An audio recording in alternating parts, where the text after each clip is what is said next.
Hey everybody, welcome back to another recap of Life After Lockup here with Jade and XD. Woo, this shit was boring. That's fuck.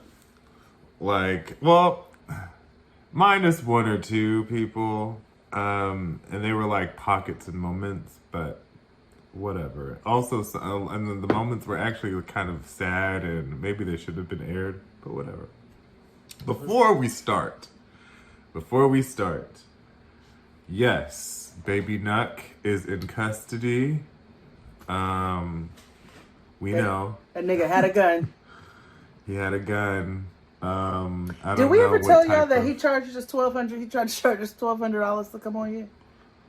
I don't think so. Maybe we did. But yeah. Oh yeah, because yeah. some people said they would donate to the fund, but I mean, now it's just a collection call away. You know what I mean? Like, we had a baby Pizza Boy. it's the way she announced it. Shut up. I'm back in prison again. It's the boy. It was her fucking stupid ass story. I'm a prison wife again. Like, how are you quiet for so long and you still dramatic and aggravated? Yeah, we brought them up too, like we did, and they shout out to the kids because then she posts like a picture afterwards of their holiday time or whatever, and it's like Okay. I hope what he got caught with was. I hope it was another situation where it was a wrong. Like, it wasn't his. Yeah, but you should also know not to. The way like she Dulo, announced that though is like. Yeah, is that like a work? Are we gonna see them next season? Because there's a lot of fake and acting shit going on here on Life After Lockup that we saw this week. Baby, so I said, when did you all go to the improv classes? Because because I was like, what are you doing? This whole like acting scene in a parking lot in Florida. Anyway, starting in a pool hall. But anyway, right. So let's start with the real drama, which I understood where I hated this episode too because I had to agree with everybody that I hate. Okay, let's see. Let me recall. Let's start with Lindsay and Blaine. Jerrica Benton and Ernest goes to ITT Tech. Ernest goes to DeVry. Yeah. So, she's back from getting her drug test, and that makes her. I love Randy. their life. I love the. Yeah. They're just gotta, babe, I'll be right back. Gotta get drug tested. Gotta go to my drug test. Okay. Yeah. Going to meet my PO. All right, I'll see you in a little bit. That's cool. So, again, that makes her turned on, and she's like, yes, responsibilities. And he's like, yeah. Woo. So they attempt to get it on, and, she pulls his jeans down, and he's like, yo, what you doing? What you doing? What you doing? He hit her with the car. What you doing? What you doing, car? What you doing, car? What you doing, car? What you doing? Shut your fat ass up. So what'd you do? I shut my fat ass up. So then he's like, well, you don't need to take my pants off. We could just do it right here. And she's like, he's like, yeah, just pull my panties to the side, lift this shit. Yeah, like, no, lift this family reunion shirt up. Like, no. Right, you know what I'm saying? I want to see what this 3X does. Yeah. So she pulls off his Lee jeans, and all of a sudden, she finds the ankle monitor. Now, at first, I didn't understand why she was so upset. And then when she explained why she's so upset, I was like, you have every right to be upset. Yes, however, but also.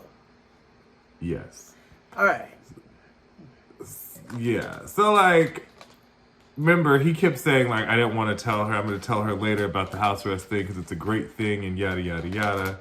And she was like, this is ridiculous. You continue to make decisions about our life without me. That was her initial argument.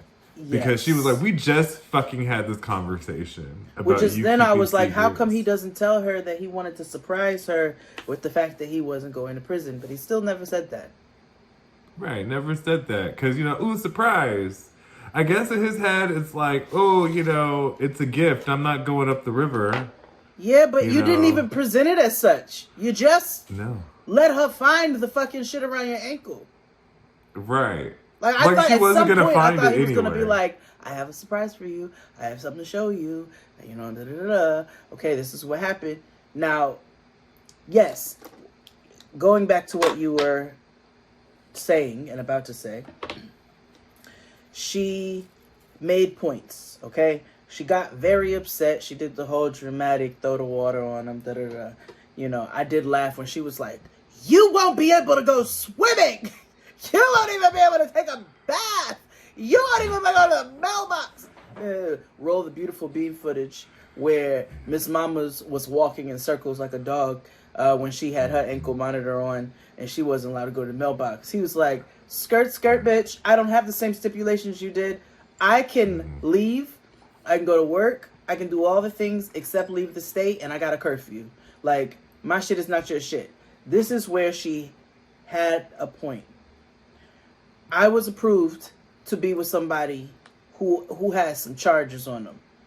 I wasn't approved to live with somebody who was a felon. And now that you got that thing on your ankle, you are property of the state. And now we are literally committing a crime at this very moment as we're having this conversation, because it's not that it's about to happen. It already happened. And they ain't trying to hear me if I tell them, hey, he did this and I didn't know. It's just like, y'all already did it. So I understood there, but I also didn't understand the very large and giant reaction, because I did understand what he told her. He said, so did you want me to go to, face the possibility of going to prison for 20 years and paying $15K? Like, and she was like, she never once stopped and said, I understand that this is between a rock and a hard place and we're going to figure it out.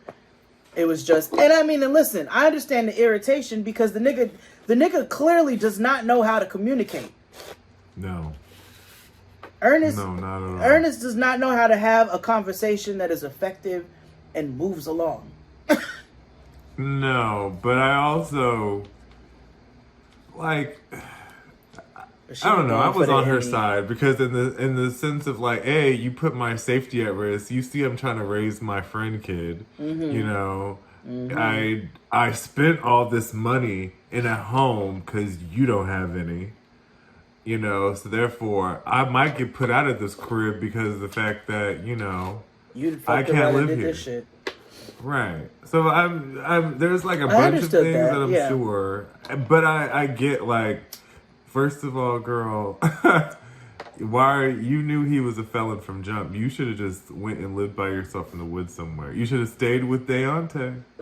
You should just be by your goddamn self. Well, it's evident that she can't do that. Right, you're like, so go with the best case scenario. Yeah, go with best case scenario. But that was them. Let's move on to Cameron and Eris. Oh. Because it was short but disrespectful. Yeah, it was. It was short as him. Yeah. Small. Small. Yeah. So she finally picked up her friend kid, and she still ain't got the air conditioner fixed. So I was like, damn, you ain't been on in like 3 episodes. You still ain't got your shit fixed. Girl, that's crazy. The girl walks in the house. So, yeah. Right. Just dying. It's Florida. You can't, like, no. Mm-mm. Like, you better get a block of ice and a fan. Like, that's not. That poor baby. That little black girl. Well, it doesn't matter because the child doesn't seem to sleep there. Like, the child is just not. Because this nigga didn't answer the phone. She said, you gotta go by Auntie's house. I was like, what? You couldn't drop her off at the Y and then come pick her back up? Like, what happened? Like, we're losing our recipes. You I don't know what know I mean? happened.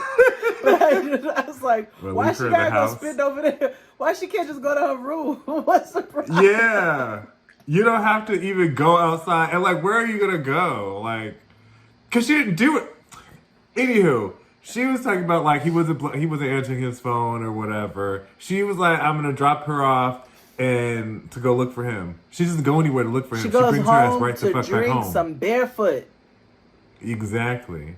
Meanwhile, our talented king. Because let me tell you something. The toes were tapping. The charisma, uniqueness, nerve, and talent of this very small nigga is like... Yeah. Yes. Now... He's not the worst you know, we've seen on this show. He's better than New England Mills. Okay. He's better than Clam Chowder Mills up there. Okay, like, no one's checking for Clam that. Chowder Montana. Would beat away my ass. Like, sir. The real king of the South. Okay. And I'm sorry, this man he is problematic in many ways, but he makes me laugh. Yes. When he said, "I'm sorry, I'm flustered," I was like, I giggled. He's a hoot. He's made for TV. He's made for TV. Yeah. So, you know, it's only been 3 days since he's been living in Florida. So he walks in, right? Ain't nothing. So like, shut up. He walks in the door and he's like, you know, hey, what's up? You know, like, nothing happened. Okay, he was hyped. He was ready to play her his song. Like, ooh, hey, what's going on? What's going on with work today? And she was like, did you look for a job? And he was like, whoa, no. I was at the studio. And then she goes, was there bitches there, yes or no? And he was like, no, girl. He was like, yes, there was other people there. It was the engineer. Like, what are you talking about? What you mean? Like he's really into her. It's just his responses are just rude. That's literally, he is short and this is no pun intended, he's short and curt. So, yes. And because all of this could have been mitigated by him saying, it's been 3 days, top of the week next week, I'm going to get all the way on it. In the meantime, I'm going to the studio and I'm going to let some flows off to some beats. And you know what I'm saying? We're going to get this shit together. That could have mitigated all of this. Granted, Matt Sharp would not have gone for that. Because her reaction was much for me. Like, you don't answer the phone all day, like all day. We also don't know any spans of time in any of this stuff. So, but you don't answer the phone all day. You never respond to me. You never blah, blah, blah. Like, you come through the door and be like, nigga, what the fuck? But after somebody is like, I want to play my song that I made today. This is what I've been doing. So sorry. Then at that point, like, be irritated and just go on about your life. Like, I don't know. She was like, so he storms off to the room. He's like, he said, and don't follow me. She follows him. With her very large bras and her maxi dresses, they stress me out. Nobody wears fitting clothes on this show. Nobody. So she follows him, of course, and she's like, well, I'm not sleeping next to you. He's like, so you sleeping on the couch? She's like, no, you are. And he's now pissed because he's like, man, I didn't do nothing. You know what I'm saying? Like, I'm going to get a job. I didn't do anything. I don't understand this very large reaction. I am sorry that I did not communicate effectively. And he slams the home goods art. Oh, yeah. I said he broke the little family art from Hobby Lobby. I called it home goods art. Yeah, same thing. Yeah. All the same thing.